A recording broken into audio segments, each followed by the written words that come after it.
Poll question today, is it time to trade Andre Kuzmenko? We will put it to our next guest. You can vote yes or no at Sekeres Price on Twitter and YouTube.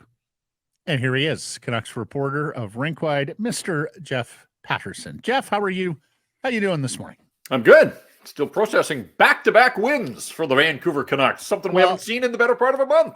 And I saw that you wrote about this, Jeff, not just back-to-back wins, because let's face it, they were coming kind of easy in the early part of the season, scored a lot of goals against some opponents that just weren't ready to play. These were sort of grind them out, more playoff-style spring victories for the Canucks, and that's something required along this journey. Yeah, I think there was some real value in that third period against Carolina, and really the third period against Minnesota as well, although they had a bit more of a cushion with the 2-0 lead through the third period and the 2-0 shutout over the Wild on Thursday. But, it looked like it might be pretty easy against Carolina up 2-0. And then the Hurricanes chipped away, and ultimately they tie the game early in the third period. Then Elias Pettersson with the wraparound puts them in front, and over those final 17 minutes, the Canucks were pushed. But they got outshot 10-3 in the third period, and I kind of thought, all right, that's not ideal. You'd like to have the puck more and a few more shots at the other end of the ice. But when you scratch a little bit deeper, Carolina had 2 shots on goal over the final 7 minutes of that hockey game. And really, as I looked through my notes as we were doing Rinkwide on Saturday, I had nothing in the way of spectacular saves for Thatcher Demko in that third period. I thought it was pretty routine that Carolina had a couple of early shots as they pushed to tie the game. They did. And then the Canucks went back in front, and so there was another push from Carolina. But really, over the final 7-8 minutes, the Canucks did a nice job keeping them to the outside, making sure that there weren't the high dangers in front of the net. And then, there were individual performances like Nils Höglander diving out in the neutral zone to break up a play and doing some good work along the boards. There was the sequence in the final minute, Dakota Joshua and Tyler Myers. It wasn't pretty at all, but just jammed up against the boards, basically pucking their skates, killed off 20, 25 seconds.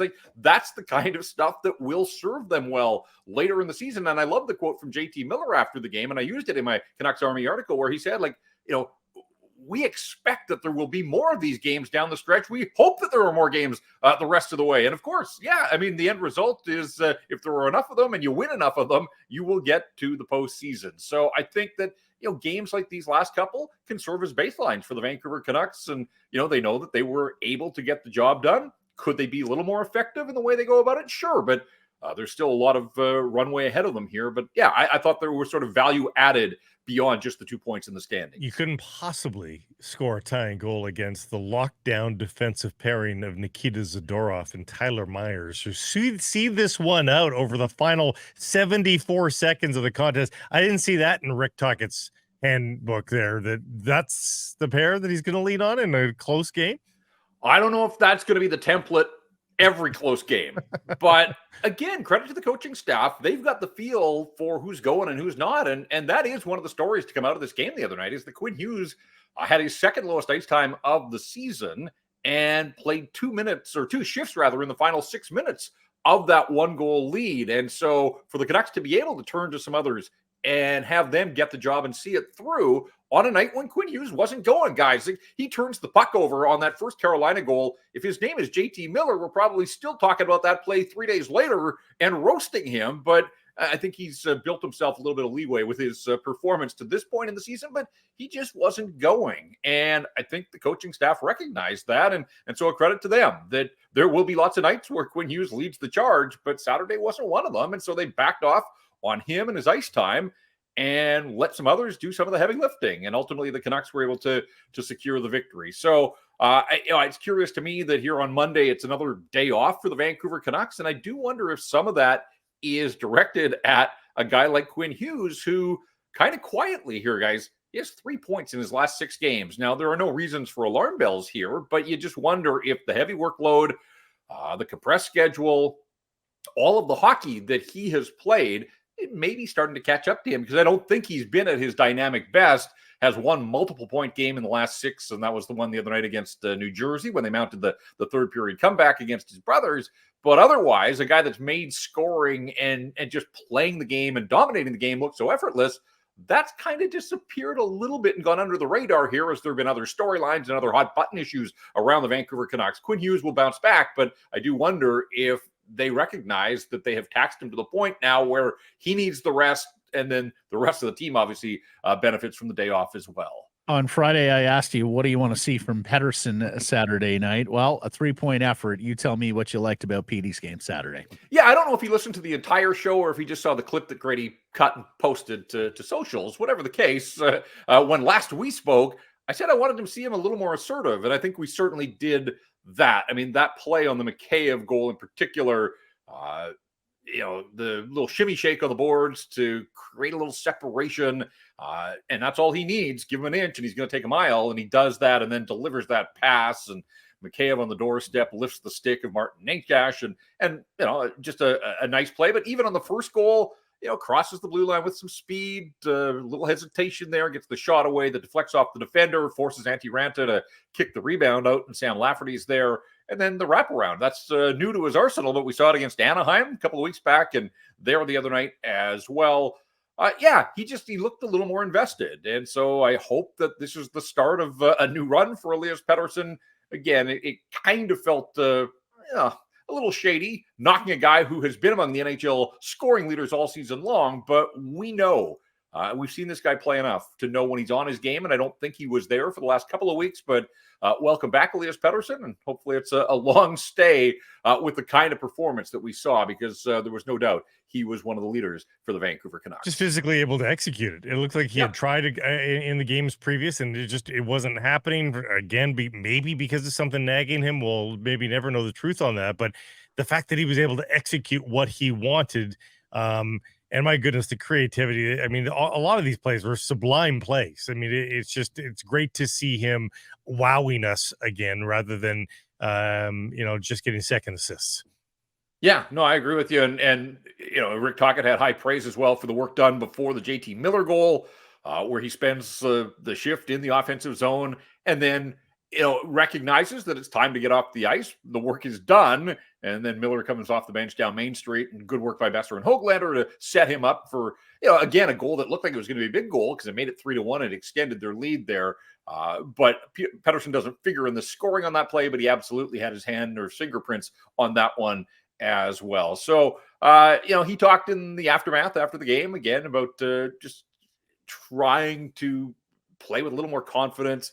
I think there is still a feeling out process here with Sam Lafferty and Ilya Mikheyev. There have been a few nights, the game in Calgary springs to mind, the other night as well, where it's gone their way and they've had a tangible takeaway at the end of the night. There have been some other games where there have been some moments along the way that, they haven't resulted in goals necessarily. But I do think that he's still trying to figure out and develop some chemistry. He's played with Mikheyev for the most part of the season, but Lafferty obviously has been a new addition to that line, sort of out of necessity because other pieces haven't been working. But whatever the case, it was all systems go for that line. And no question, they were driving the bus against Carolina on Saturday night. Not the quietest night by Kuzmenko standards, at least recently. 2 shots in 10.5 minutes. But Elliot Freeman reporting teams are calling on Andrei Kuzmenko, asking what the Canucks plan is. Our poll question today, Jeff, is it time to trade Kuzmenko? Yeah, I don't get the feel that today necessarily, but this isn't a storyline that feels like it's going away anytime soon, and the Canucks are able to win some games here with him playing lower in the lineup. What was interesting to me on Saturday was that his line with Nils Aman and Phil Di Giuseppe, when they played all right. The underlying numbers were actually pretty good. And he had that chance in the first period on the power play where he just couldn't will the puck across the line, did everything but put it in. And, maybe that's just an indication of sort of the way things are going for him right now. I've seen some people, though, that, the old, he just needs one. Well, he got one against Vegas not that long ago and then has been as quieter since. So I'm not necessarily sure that I buy that, he just needs a bounce here. But if you looked at the deployment of the forwards on Saturday, that line had one shift over the final 15 minutes. So there are the Canucks. We give them credit for the way that they went about their business down the stretch, preserving the lead and ultimately gutting out a win. They did it with 9 forwards, and that's not a surprise. We see NHL coaches shorten their bench all the time. But Kuzmenko and Di Giuseppe were caught in that. A little more surprised about Di Giuseppe because I just thought maybe there'd be a role for him, preserving a lead down the stretch, the wall work and board battles. But boy, his game has completely fallen off the map as well. As for Kuzmenko, Yeah, I don't know where it goes. I mean, they're able to win hockey games. He's been replaced by Sam Lafferty, who's doing all the things that Rick Tocchet wants from guys that are playing with Elias Pettersson, to play with speed, to get in and free up some pucks, so that we can see Pettersson do his work and do his thing with the creativity. As for Kuzmenko, I've seen a lot of noise online. People seem to think that there's a through line here between the struggles in Seattle and the Kraken. Boy, are they in tough times now. 8 straight losses there. They can't score goals right now. And they've got a guy like Adam Larsson, who the term matches up. The dollars don't quite, but maybe that's just Canuck fans and their Christmas wish list here, thinking that they could turn a Kuzmenko into an Adam Larsson. But, that was the beauty of the Anthony Beauvillier situation not long ago. I mean, the real trick there was reallocating Anthony Beauvillier's cap hit as a winger and a surplus of wingers, and turning that into a defender with the addition of Zadorov. So, could they pull that trick off again? I guess we'll see. But, for a team, when you look at the roster composition, I mean, we've been talking about them being a top 6 forward away, and that was with Andrei Kuzmenko playing in the top 6. Now that he's down in the bottom, it would just sort of add to the issues around this hockey club. I think over the big picture, like, can they be successful with Sam Lafferty in your top 6? Niels Höglander, it's obviously been a nice story here in the short term. Can he keep that up and hold his own so that he maintains his spot with JT Miller and Brock Besser? The thing with Kuzmenko, though, guys, he starts the year with Pettersson, the demotion comes, and he gets a chance to play with JT Miller, and there's just been nothing there. Like, if you're Rick Tocchet, I think you understand. Like, you've put this guy in a position to succeed. You've given him opportunities, and he's done nothing with it. And as we bump up against Christmas here, he's still sitting on just 4 goals on the season. So I'm not surprised. Not surprised that other teams are phoning and calling the Canucks. I mean, why wouldn't you, right? I mean, this is a bit of a distressed asset right now. So to answer the poll question, Matt, I would say not yet, not there with the trade, the player, but boy, I'm like everybody else, like how this situation plays itself out. It's going to be fascinating to monitor. You mentioned that chance too on the power play. Like, if your bottom line is I'm slumping, I'm going to go down to the 4th line, but I'm going to stay on the power play, I'll contribute that way. If he scores there, I don't think he gets promoted. But I think that Rick Tocchet lives with the fact that he's a little bit miscast on the 4th line, but he still helps us out on the power play. I think that was his salvation. When he can't cash that in, and that goal goes in 1,000 times over last year, you really do run out of options of what to do with this guy. Yeah, and just going back to sort of the roster composition, and I don't have a problem with a 4th line guy who plays on your top unit. I mean, right. We've seen that before. That was the idea with Sam Gagner when they signed him a couple of years ago, that, a veteran player who still had some utility as a power play guy. They didn't really use him that way, but, I think they could live with that. And I think Kuzmenko probably could live with that as well, certainly in the short term. I mean, I'm sure he wants to be back as a primetime player, but he has to recognize that his performance has dropped here. But, I think everybody in this marriage could get along and move forward if he was performing on that power play. But even in the power play, like, he just kind of seems lost out there, where last year he was that guy that was net front tipping and, the tap-ins in the blue paint, and those goals have evaporated as well. And so, he looks confused, and I get it. I mean, everything went his way last year.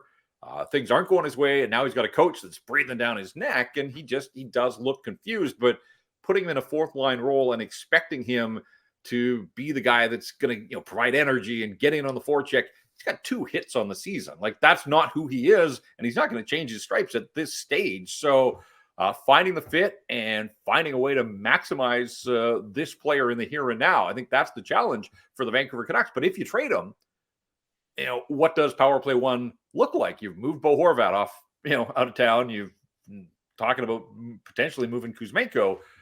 They don't have a ton of gifted offensive players beyond that. And so I'd be really curious who steps in. And, they could go to the 2 defenseman set, but we saw that wasn't all that effective. And it certainly would take a weapon off the second unit if you're moving Filip Hronek up to the top. So maybe that is in the short term what they do. But I do think that's something to consider here is what does, because that power play early in the season was an absolute weapon. It's cooled off a little bit too. And I talked about Quinn Hughes. I think that kind of goes hand in hand there. But what does the top power play unit ultimately look like if you were to move on from a player like Andrei Kuzmenko? I think it has to be Hronek, if not Lafferty, in that spot, right? Just say, Sam, you're the full pull. replacement for Kuzmenko. This week, Jeff, an underachieving Bolts team. You might be getting them at the right time. They have a negative goal differential. They're barely above 500. They're capable of anything on any given night because they've got Nikita Kucherov, of course. But you might be getting them at the right time. You might be getting the Panthers the worst possible time. They look like they're loaded for bear. So it's going to be an interesting week for the Canucks. An opportunity to certainly get a split against two good teams, but it's going to be another test. Yeah, and I mean, the way Nikita Kucherov's going, probably worth the price of admission right now. Yeah. He scored the other night, the overtime winner in Seattle, surged to the NHL lead in goals, and has been the point leader. I mean, the star power that's going to be on display, and obviously the storyline is rich with JT Miller, his old team. I mean, he's been back there, probably not, front of mind for him, but you've got JT Miller. So you've got, the top two scorers in the National Hockey League. You got Besser and Kucherov, top two goal scorers. Victor Hedman's having another really good season. Just played his 1,000th game. So you got two of the highest scoring defenders in the National Hockey League. And we'll see. Steven Stamkos was ill the other night, didn't play in Seattle, but they haven't played since. So hopefully he's healed up and rested and ready to go on Tuesday, because we won't have too many more opportunities as he works his way to the end of his career. And we just don't see him through Vancouver very often. So always fun when the Bolts are here. And then Thursday with Florida and Roberto Luongo's night, I just think it's going to be a terrific night. But you're right, that'll be a challenge for the Vancouver Canucks. And so we'll see what they can do. Drop the opener of the homestand against New Jersey, but they've done a nice job now of bouncing back. And, we've talked about this, guys, too, with this win one, lose one. Ultimately, if you pull out of it with consecutive victories like they have, well, all of a sudden they've won 3 of 4. And they can feel pretty good about themselves. They're picking up ground on just about everybody around them in that mud puddle that is the Western Conference, just below the playoff bar. And so, opportunity knocking here, because they got a tough road trip coming up, 4 and 6 with back-to-backs and 7 games, I guess, between now and the Christmas break. So fairly compressed schedule again here to take them up to a brief holiday break, but we'll see what they can do. If they can get the win against Tampa, I mean, that's securing 3 of the first 4 on home ice, and then they really have a chance to put the hammer down as Lou takes his spot in the Ring of Honor on Thursday night. Jeff, I was reading about all the activities they have planned for Thursday with Lou, and it's almost like, I mean, it reads like a number retirement ceremony. I've seen some people think, like, wouldn't that be the ultimate if, like, we're all like led to the water here, believing that. But I can tell you that his place is, they've got the thing up in the ring. It's there and it's covered by a banner right now. So I'm not expecting them to go to the lengths of, look up to the rafter or look up to the banner thing over there. Oh, wait a second. The spotlight's going to, go to the rafters. I don't see that happening. That's Blake's hot take from a number of months ago. We'll find it. But I'd be all for it. I mean, it would be incredible theater in the moment, but no, his plaque and picture are up there already in the ring, just covered by Canuck colored banner. So I expect that that banner will drop and reveal. But it's not equal, is what you're pointing out. Well, like this doesn't seem equal. It's almost like they went, this could have been a number retirement ceremony, and we know he probably wanted that, was expecting that. So let's open the doors at 5:30. Let's do 10,000 bobblehead giveaway. Let's do pregame ceremonies and tributes from special guests and ex-teammates. Let's do a ceremonial face-off featuring the goaltenders, and let's do more in-game celebrations as the night goes along. They've really dressed it up with the accoutrement here, given that they're not actually retiring the number and just putting him in the Ring of Honor. I did want to ask you, Jeff, just because word has come down, Elliot Friedman on the weekend, and Rick Dhaliwal this morning says the Canucks have been told they're out on Bear, don't have the cap space, don't want to commit the term. Where do they go now if Ethan Bear isn't an option on the right side of defense? Yeah, I think that's a fair question. And I'm fascinated to see ultimately how this plays out. And I know that Washington maybe led to believe the Capitals are the front runner here, but what is the price ultimately? And there's a risk there for them, for a player coming off shoulder injury, as there would have been if he had decided to come back to Vancouver. I mean, I need to see that this guy is fully healthy and can absorb the punishment that comes along with playing that position in the National Hockey League when you've been off skates for the better part of 9 months. So, it's going to bear monitoring there. But for the Canucks in the short term, I mean, they made their move to get Nikita Zadorov, and he's still fitting in here. I guess you try to ride this out and get Carson Soucy back and see what you look like. But I mean, there's always that if. There's no guarantee that by the time Carson Soucy comes back that somebody else isn't a little bit banged up. So this idea of having, all 6 of your defenders, you want to believe that that's going to happen at some point, but need to see it first. So I think that they've built themselves a cushion that allows them to be patient here. That, in years gone by, if they were in that chase pack and felt like the season was slipping away, maybe a little more desperate to make a move. But I think that they're going to get Pius Suter back here at some point, maybe even before the homestand is out. So they are getting a little bit healthier in that regard. But on the back end, I think they probably ride this out.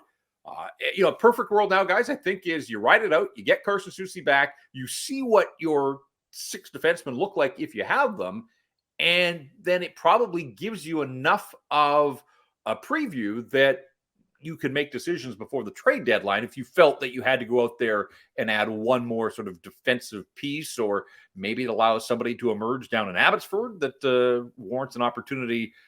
Again, I mean, we're talking about call-ups that are considered depth pieces at this point, but I think that the start to the season and the way that a guy like Filip Hronek has stepped in and stepped up has now given them the luxury that they don't need to feel any sort of panic here to address. I think Ethan Bear would have been a nice add, but it wasn't an absolute need to have for this hockey club, given the way that they're going. You mentioned Soucy's return real quick. I'm assuming Pius Suter was at the optional yesterday, but no practice on Monday means one less chance for him to get up to speed. I mean, he might skate on his own, I suppose. But do you think Suter versus Tampa, or do you think it's Florida? Yeah, and he did take part. He was one of the guys that opted in out at UBC on Sunday. But yeah, I mean, it is kind of curious because Rick Tocchet told us on Friday that he felt that he needed to see Suter in 3 or 4 practices for him to get back up to speed. And then this team goes about getting a bunch of days off, and they haven't had that many practices here on the homestand. So that kind of came to mind when I saw that it was a team day off here on Monday. I would think Tuesday, the fact that they've won back-to-back, I probably don't tamper with a winning lineup in that regard. And so, yeah, I think Thursday is more likely. And if it doesn't happen on Thursday, then certainly at some point out, he's close, but some point out on the road trip. Yeah, it's a Saturday in Minnesota. Might be your ticket there. Great stuff, Jeff. Thank you for this. We'll catch up Friday. All right, guys. Thank you. This Sekeres and Price clip brought to you by Applewood Auto Group. And remember, it's all good at Applewood.